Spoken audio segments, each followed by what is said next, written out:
The auctioneer's voice cut through the October air like a cold knife. 30 acres, bottomland, flooded 3 of the last 5 years. Do I hear 200 an acre, 150? Do I hear anything? The crowd laughed, not unkindly at first, just the easy laughter of men who knew land, who knew that land. The 30 acres south of the Nodaway River that sat underwater every spring like God himself had decided it wasn't worth farming. Laughter that said, only a fool would touch it. And then one hand went up. A quiet hand, worn and calloused and slow, belonging to a man in a seed corn cap and boots that had seen better decades. A man nobody expected. A man most of them had already written off. His name was Harlan Deetz, and what he did with those 30 acres of flooded ground changed everything. People in Atchison County, Missouri thought they knew about soil, about patience, and about what it means to see something no one else can see. Let me tell you about him. The year was 1961. Atchison County sits in the far northwest corner of Missouri, right where the land starts to flatten out and open up into the wide prairie sky. The Missouri River bends through it like an old lazy thought, and the bottomland that lines its tributaries, the Nodaway, the Tarkio, that bottomland is some of the richest, blackest, most treacherous soil on earth. Rich when it behaves, treacherous when it doesn't. That fall of 1961 smelled like wet leaves and diesel smoke and the particular kind of mud that clings to everything: your boots, your tires, your mood. The Korean War was a decade behind the men standing at that auction. Eisenhower had just left the White House. Kennedy was in. The farm economy was humming cautiously like a tractor engine in cold weather, turning over, not quite warm. Everybody wanted land, good land, flat, tiled, reliable land that you could plant corn on in May and count on by October. Atchison County had plenty of that, 200, 250 an acre for the good ground. The Hendersons, out on County Road F, had just sold 80 acres for $19,000 and people talked about it for weeks. But those 30 acres south of the river, the Kepler ground they called it, after the family that had given up on it in 1958. Nobody wanted the Kepler ground. Except Harlan Deetz. Harlan Deetz was 43 years old in the fall of 1961, which in farm years meant he'd already lived several lifetimes. He was born in 1918, the year the flu killed his grandfather and left his father to run their 160-acre farm near Rockport, Missouri, the county seat, on his own at the age of 20. Harlan grew up learning that farming wasn't a choice. It was a calling. Sometimes it felt like a punishment, but it was his and his family's, and that made it sacred. He stood 5'10" on a good day, though by 61 he developed the slight forward lean of a man who'd spent too many decades looking at the ground. His hands were the kind of hands you don't see anymore, thick through the palm, scarred across the knuckles, with a particular roughness between the thumb and forefinger from decades of clutch handles and wrench grips. His wife Vera said his hands felt like tree bark. She said it like a compliment, because for Vera Deetz it was. Harlan farmed 220 acres total by 1961. Not big, not small. Medium ground, mostly rented, about half of it his own from his father's estate, and he ran it lean. His main tractor was a 1952 Farmall M, a machine that was already 9 years old and showing it, but Harlan knew that tractor like a doctor knows a patient. He'd rebuilt the carburetor twice, replaced the magneto, and relined the brakes himself in the machine shed on a February night with a kerosene heater going and the wind rattling the corrugated walls. That Farmall M would run for him when it wouldn't run for anybody else, because Harlan understood it. That was Harlan's gift, you see. He understood things other men dismissed. He'd never been to college. He'd barely finished high school, left in his junior year when his father's hip gave out to help with the harvest, and never quite went back. But he read. Lord, he read. Farm journals, extension service bulletins, and soil conservation reports from the USDA office in St. Joseph. He had a correspondence with a soil scientist at the University of Missouri that had gone on for 7 years by the time of that auction. Letters back and forth about drainage, about soil chemistry, about what happens to bottomland when you manage water instead of fighting it. Most men at that auction saw 30 acres of flooded trouble. Harlan Deetz saw something else entirely. Now let me tell you about Dale Pressman.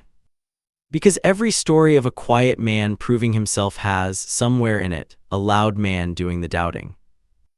Dale Pressman was 48 years old and operated the largest John Deere dealership in Atchison County, Pressman Farm Equipment, right there on Highway 136 in Rockport, with the big green and yellow sign you could see from a quarter mile away. Dale had put that sign up himself in 1955, and he was proud of it in the way some men are proud of things that cost money. Loud and obvious and meant to be seen. Dale was a big man, wide through the shoulders, with a salesman's easy smile and a salesman's way of making you feel in the first 30 seconds of a conversation that he knew more than you and was doing you a favor by talking to you at all. He drove a new 1960 Chevrolet pickup, two-tone blue and white, and he kept it clean in a county where clean trucks were a kind of social statement. He farmed himself, or rather, he had a hired man farm for him, about 400 acres of the best ground in the county, ground his wife's family had owned since 1902.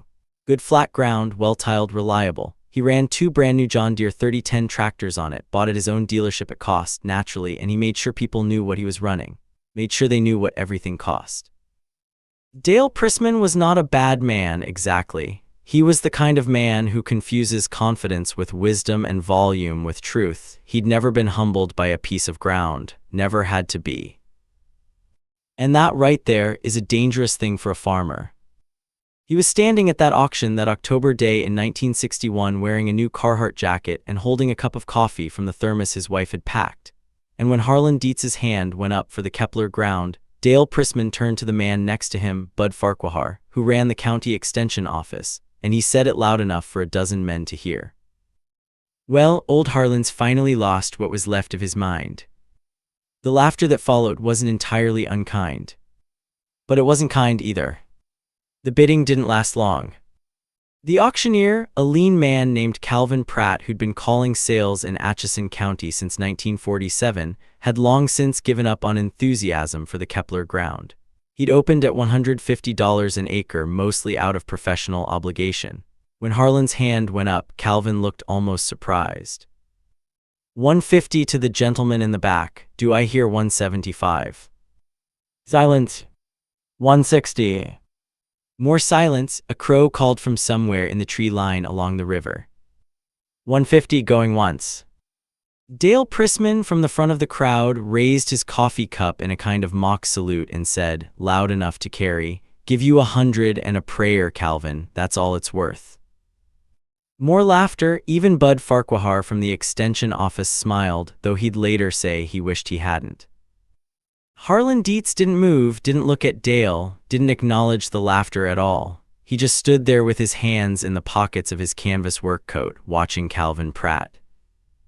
"Sold," said Calvin, 30 acres to Harlan Deetz, $150 an acre, $4,500.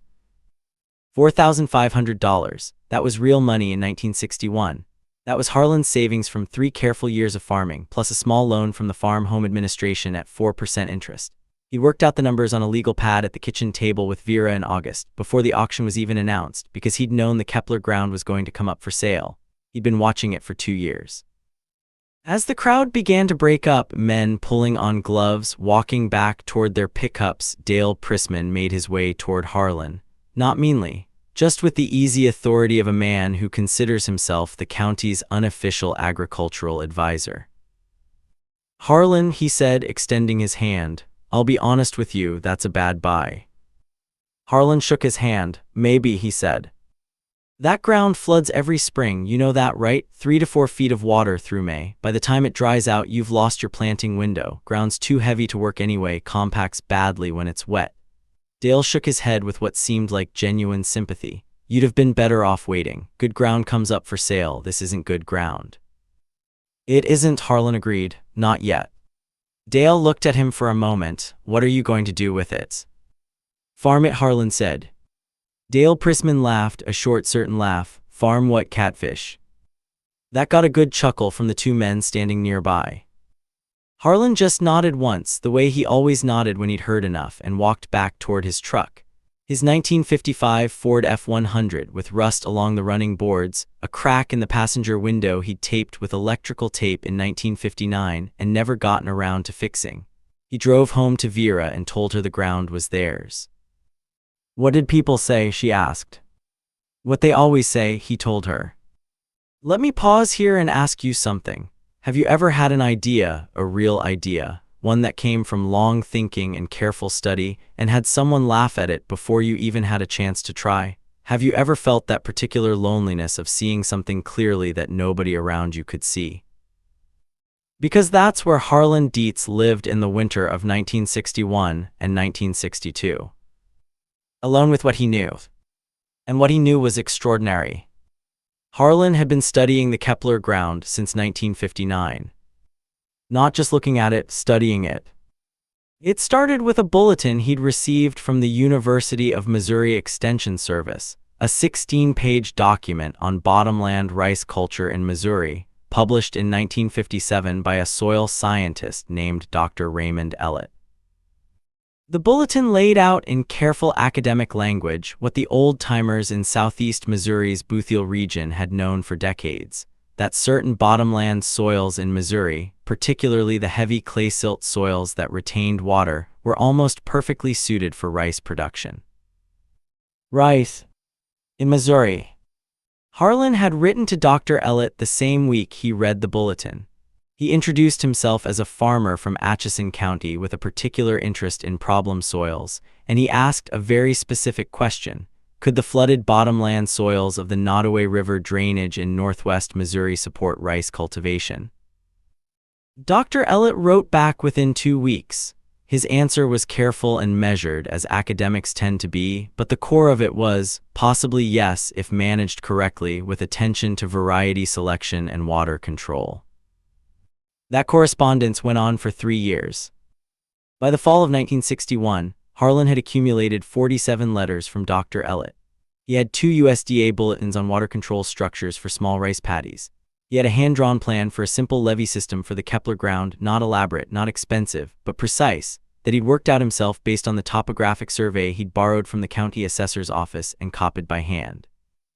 He had contact information for a seed supplier in Stuttgart, Arkansas, the heart of American rice country, who sold a short-season variety called Saturn that was showing promise in the northern edge of the Missouri Boothiel. He had done all of this quietly. In the evenings, after supper, while Vera listened to the radio and darned socks, Harlan sat at the kitchen table with his papers and his letters and his careful calculations, building something invisible. What he had was a plan. A complete, detailed, scientifically grounded plan to turn 30 acres of worthless, flooded ground into a productive rice paddy in the middle of northwest Missouri. Now here's why that was audacious, and here's why it would work. The Kepler ground sat in a natural depression just south of a Nodaway River meander. It flooded every spring because it was designed by geology to flood. The water table was close to the surface, the surrounding ground shed water toward it, and the heavy clay subsoil held moisture like a bowl. Every other farmer in the county had looked at those facts and seen a liability. Harlan Deetz looked at those same facts and saw a rice paddy that nature had already half-built for him. The short-season Saturn variety he'd selected from the Stuttgart supplier had a growing window of about 100 days. If he could control the flooding, keep the right amount of water on the ground through the growing season, then drain it in time for harvest, he had enough growing days even in northwest Missouri. Just barely, but enough. The levee system he designed was simple. A low earthen berm around the perimeter of the 30 acres, with 2 culvert-controlled water control structures, one to let water in from the natural drainage, one to let it out to the river. Total cost of materials he estimated, about $380. He'd do the earthwork himself with the Farmall M and a dirt blade he'd borrowed from his neighbor, Earl Steinck. Total cost of the Saturn rice seed for 30 acres, $94. Total capital investment beyond land purchase, under $500. He'd run the numbers 20 different ways, on good yields, and his letters with Dr. Ellett suggested 3,000 to 3,500 pounds per acre was achievable in a good year. He was looking at up to 105,000 pounds of rice off those 30 acres. Rice prices in 1962 were running about $4.50 per hundredweight at the mill in St. Joseph. Rough math, somewhere between $4,500 and $4,700 on a good year. He'd pay for the land in one harvest.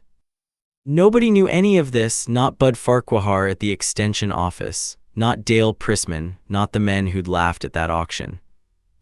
Nobody except Vera, who had listened to every step of it at the kitchen table over 3 years, asking sharp questions. She'd been a bookkeeper before they married, and finally, in August of 1961, before the auction, told him, "Harlan, go buy that ground." The winter of 1961–62 was cold and mercifully dry. Harlan used every decent weather day from November through March to build his levee system. He mounted the old straight blade on the Farmall M. The blade had come with the tractor when he'd bought it used in 1954, and he'd straightened a bent corner with a cutting torch the following winter, and he worked the perimeter of the 30 acres in long, careful passes, pushing up the clay-rich subsoil into a berm 18 inches high and 4 feet wide at the base.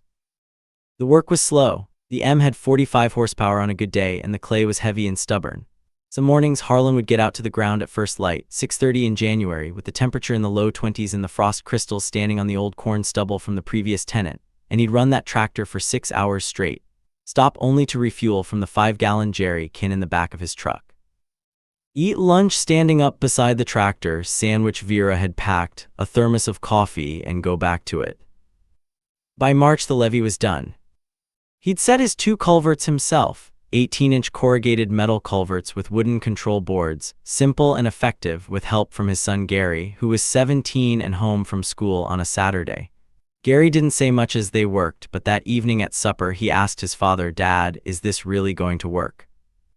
Harlan considered the question seriously, the way he considered everything. "I think so," he said. "The science says so. Whether the science is right, we'll find out." In early April 1962, the spring rains came, and for the first time in the history of the Kepler ground, the flooding was a welcome thing. Harlan watched from the gravel road as the 30 acres filled slowly, the natural drainage doing the work, the levee holding, the water rising to the level he wanted and then stabilizing at the control structure. He walked the levee top with his boots sinking slightly in the wet clay, checking for seeps, checking his control boards. It held. He planted his Saturn rice on the 12th of May. He'd had to borrow a drill from Earl Stink to get the seed in. His own grain drill wasn't designed for rice, and he'd spent 2 evenings with Earl adjusting the seed tubes and plate openings to get the rate right. The planting took 2 days with the Farmall M pulling the drill through 6 inches of standing water, the old tractor waddling and churning through the paddy, while Harlan watched his seed row vanish into the muddy water behind him. He had never grown rice before. He had never seen rice planted before. Everything he knew about it he had learned from letters and bulletins and one trip in the spring of 1960 to the University of Missouri Research Station at Portageville in the Bootheel, where he'd spent a day with a graduate student named Thomas Abernethy walking rows of experimental rice varieties and asking careful questions. What he saw emerging from his paddy in late May of 1962 was the most beautiful thing he'd grown in 40 years of farming. Thin green shoots, barely visible above the water, then growing by the day into something that looked, if you squinted, like a particularly lush wheat field standing in a mirror. The rice stood clean and green through June. Harlan walked his levees every morning at first light. He'd worn a path into the top of the earthen berm by July, checking the water level, checking the plants, watching for disease, watching for birds that would eat the seed. He'd stretched used baling twine across the paddy on wooden stakes to deter the blackbirds, an old trick Dr. Ellett had mentioned in a letter. Word had gotten out by then that Harlan Deetz was growing something on the Kepler ground, something strange. The first person to stop and look was Bud Farquhar, the extension man, who pulled over on the gravel road one morning in mid-June and sat in his car for a long moment before getting out and walking to where Harlan was checking a control board. "Harlan," Bud said carefully, "is that rice?" "Yes," Harlan said. Bud was quiet for a moment. "Well," he finally said, "I'll be damned." He was not unkind about it. Bud Farquhar was a decent man who had made the mistake of following the conventional wisdom, and he knew enough to recognize when the conventional wisdom had been wrong. He stayed for 40 minutes asking questions. He took notes in a small spiral-bound notebook. He said, as he was leaving, that he'd like to bring some people out to look, if that was all right. "Bring whoever you want," Harlan said. By late July, Harlan was getting occasional visitors, farmers from around the county, mostly curious, mostly quiet. A few of them were still skeptical. The rice still had to be harvested, still had to make money, and a standing crop in July is not a proven crop. Earl Stink came out and looked and said honestly that he didn't know what to make of it. Dale Prissman drove past in his clean blue and white Chevy pickup one Thursday morning in August. He slowed down. Harlan could see him through the windshield looking. He didn't stop. On the 23rd of September 1962, Harlan Deetz drained his paddy and began to cut his rice. He had no rice combine. There was no rice combine in Atchison County, Missouri, nor any county adjacent to it. What there was in Harlan's machine shed was his 1944 John Deere No. 12, a pull-type combine, a machine that was 18 years old, painted green and yellow, with a 12-foot cut and a thrashing drum he'd adjusted over 2 weeks in August, following instructions Dr. Ellett had sent in a July letter to handle the particular demands of rice: slower drum speed, tighter concave clearance, careful cylinder adjustment. He pulled that old No. 12A through the drained paddy behind the farmall M, the combine rattling and thumping with its particular percussion, and the golden rice came off the head and into the bin with a sound like heavy rain. Let me stop here and ask you to imagine something. You're standing at the edge of a field that 6 months ago everyone in your county said was worthless.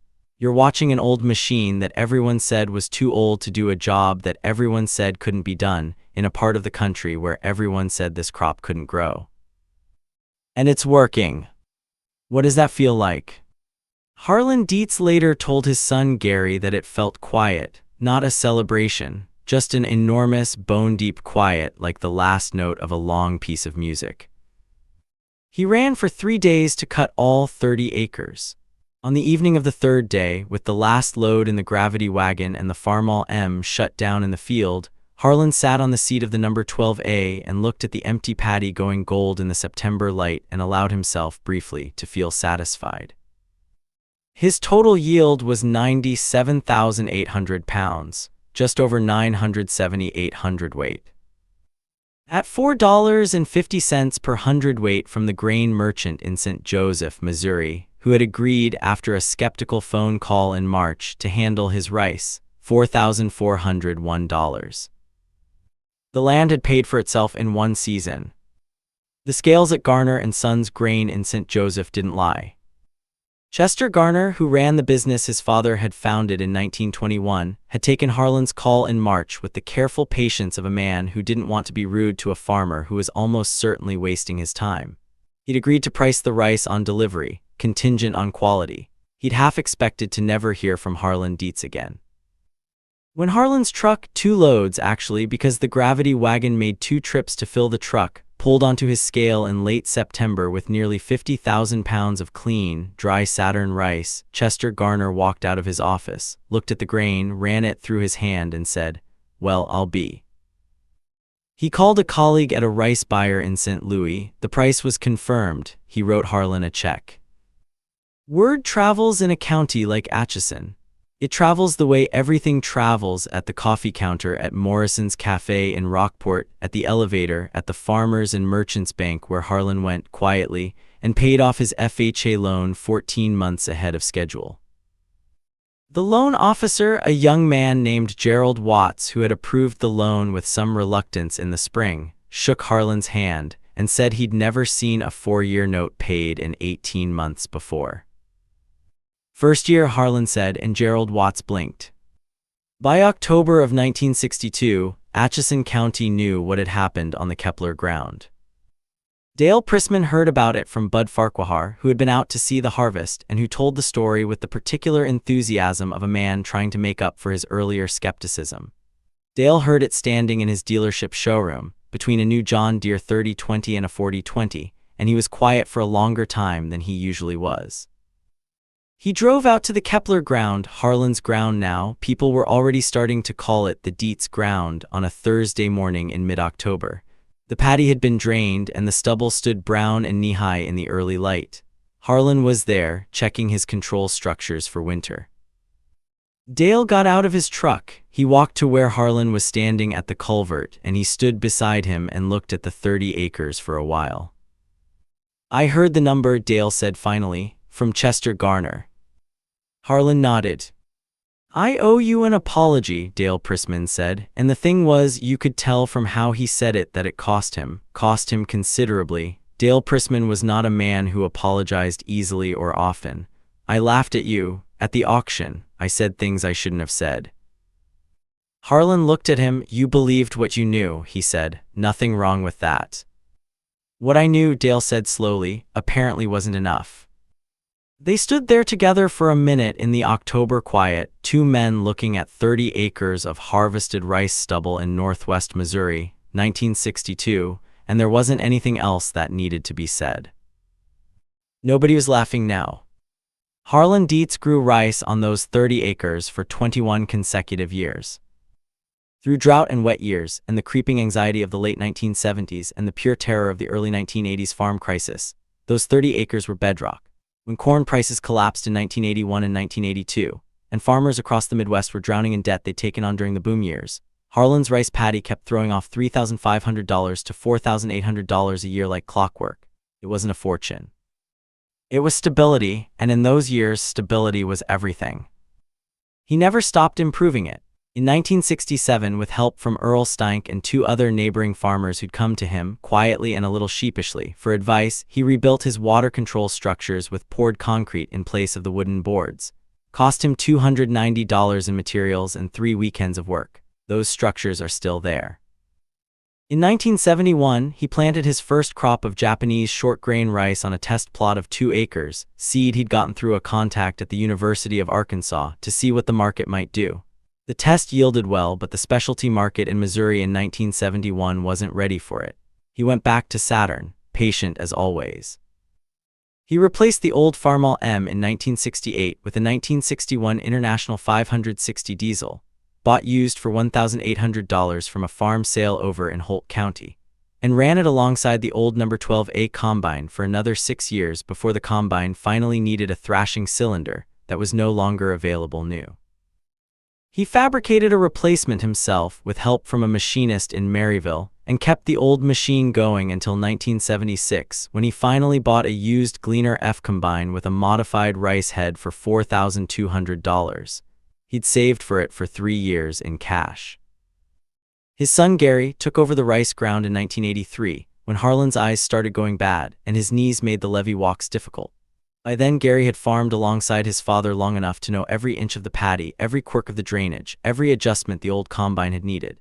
He knew it the way you know something you've been taught properly, by a patient man who believed that knowledge was worth passing on. In 1985, the University of Missouri Extension Service, the same service that had sent Harlan that first bulletin in 1957, sent a field specialist named Margaret Hooper out to the Deetz operation to document what they were calling one of the oldest continuous rice operations in northwest Missouri. She spent 2 days with Gary, walking the levees, reviewing Harlan's records. He kept careful yield and expense records in line notebooks going back to 1962, 23 years of data in his precise, careful handwriting. Margaret Hooper later told the department head in Columbia that those notebooks were among the best farm records she had ever seen. "My father believed in writing things down," Gary told her. "He said if you don't write it down, you don't really know it, you just think you do." The Extension Service published a bulletin in 1986, Bulletin number 886C, Bottomland Rice Production in Northwest Missouri, that drew heavily on the Deetz operation as its primary case study. They were careful to call the Deetz ground a pioneering example of alternative crop integration on problem soils. Bud Farquhar, long retired by then, got a copy of that bulletin in the mail. He read it at his kitchen table. He told his wife afterward that he wished he'd trusted Harlan Deetz from the beginning. "You got there eventually," she said, which was, in its way, grace enough. Dale Prissman retired from the dealership in 1974 and sold it to a regional equipment group that changed the name. By the time he died in 1979, he had spent the better part of 17 years telling the story of the auction, the hand going up, the catfish joke, the apology at the drain paddy, as a cautionary tale about the limits of what you think you know. He told it at the Lions Club. He told it at church. He told it well and without vanity in the end, and that is how you know a man has grown. Harlan Deetz died on a February morning in 1989, at the age of 71, in the house he'd been born in. Gary found him at the kitchen table, which felt right somehow, that table where the letters had been written and the numbers run and the legal pads filled. The MRI from the county hospital in Maryville had told them in December that it was his heart, and had been for a while, and that it was only a matter of time. He'd spent his last winter going through his notebooks with Gary, making sure the records were complete, making sure his son understood everything he knew. The 30 acres were planted in rice that spring. Gary saw to it personally. Let me tell you what I take from Harlan Deetz's story. Not the rice is almost beside the point. You could substitute any number of things for the rice, any crop, any idea, any endeavor that required looking at something everyone else had written off and seeing what it could become. What I take from it is this: Harlan knew something nobody else knew because he had spent years learning it when nobody was watching. Those 47 letters to Dr. Ellett, the trip to Portageville, the bulletin read on an evening in 1957 when he could have been watching television or sitting on the porch, the numbers run on the legal pad. None of that was visible at the auction on that October morning in 1961. None of it showed. All anybody could see was a quiet man with worn boots raising his hand for a piece of worthless ground. The laughter came from people who were, in their way, reasonable. The Kepler ground had flooded for years. It had defeated previous farmers. The knowledge that it was problem ground was real and earned. What the laughing men lacked was not information, exactly. What they lacked was the particular combination of curiosity and patience, and willingness to go deep on a question that Harlan had spent years developing. Curiosity: why does this ground flood? What is the soil? What does it want to grow? Patience: 3 years of correspondence before he bid, 21 years of growing before he handed it to his son. And willingness: the willingness to be laughed at in public, to stand quietly in the middle of the laughter, and to know that what you know is more durable than what they think. There's something else, something about the Farmall M and the old number 12A that matters in this story, and I want to say it plainly. Harlan could have looked at those old machines and seen limitations. The M was 9 years old in 1961 and getting older. The number 12A was 18 years old and had no business cutting rice. Dale Prissman had tried gently to sell Harlan a newer tractor on 2 or 3 occasions in the late 1950s. Harlan had declined, not from stubbornness, from knowledge. He knew what those machines could do. He knew them deeply. And he had correctly calculated that a well-known old machine, in careful hands, was worth more than a newer machine he'd be learning as he went. The county's most productive rice paddy in its first decade ran on a 1952 tractor and a 1944 combine. Let me pause here at the end and ask you a question to take with you. What ground have you written off? What have you looked at and thought, that's worthless, that'll never work, that's too flooded, too difficult, too far gone?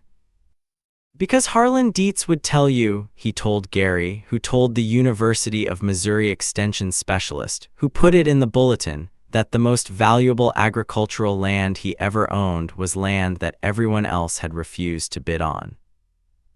The most valuable ideas in any field are often the ones that get laughed at in public. The most valuable questions are the ones worth spending years on in correspondence with a soil scientist most people have never heard of. Atchison County eventually had 3 rice operations by the early 1980s. All 3 grew from farmers who came to Harlan or Gary with questions, who stood at the edge of the paddy on summer mornings and asked how it was done. The ripple effect of one hand going up at one auction on one October morning in 1961 was still being felt 20 years later. That's what patient, grounded knowledge does: it ripples. It doesn't make noise at the beginning, it makes noise at the end, or rather, it makes silence. The particular silence of 30 acres of rice standing gold in the September light, the silence of a crowd that was laughing 6 months ago, the silence of a man who drove out on a Thursday morning to say, "I was wrong, you were right, I didn't know what I was looking at." Harlan Deetz knew what he was looking at. He always had. Somewhere in northwest Missouri, if you drive the gravel roads south of the Nodaway River on a September morning, you'll see it: ground that sits low, ground that holds water, ground that most people would pass without looking. And if you look at it the right way, the way a patient man taught his country to look at it 60 years ago, you won't see a problem. You'll see a paddy.